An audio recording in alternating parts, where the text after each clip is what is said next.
Ito yung gagawin natin mga kayupe, no? Lexus. Haba ng guhit.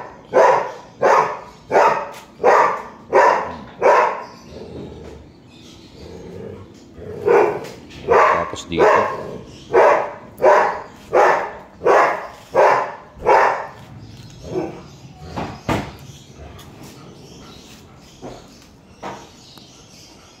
Ang haba.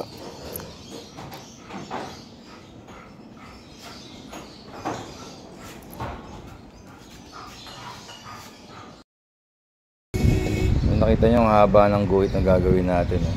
Hanggang doon, mahigit 2 feet yung haba nya, oh.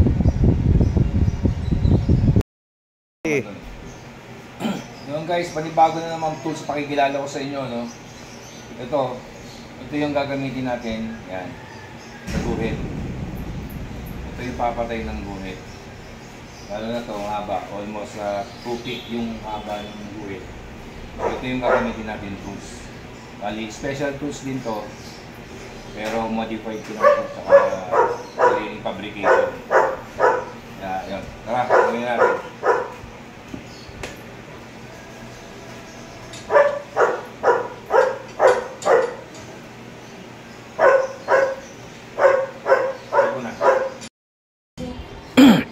Yan, medyo dumikit na, no? Sinample lang ko yan kanina.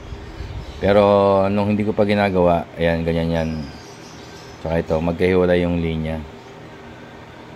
Nag-sample lang ako kanina. O tara, pakita ko sa inyo kung paano gawin.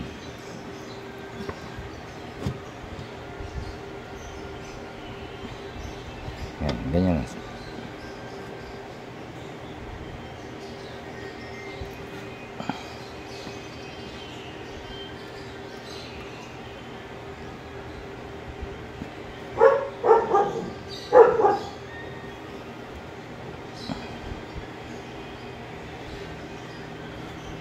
So, nakita nyo, dumikit na, no?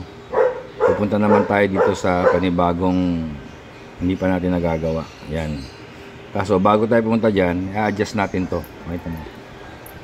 Kaso baba. Yan. Kasi ito yung tools na ginamit ko na para patungan ng tools natin. So, sobrang baba. So, ayan. Yan yung tools natin. Ayos natin yan. I-adjust natin yan. Papunta rito or papunta ron. Okay?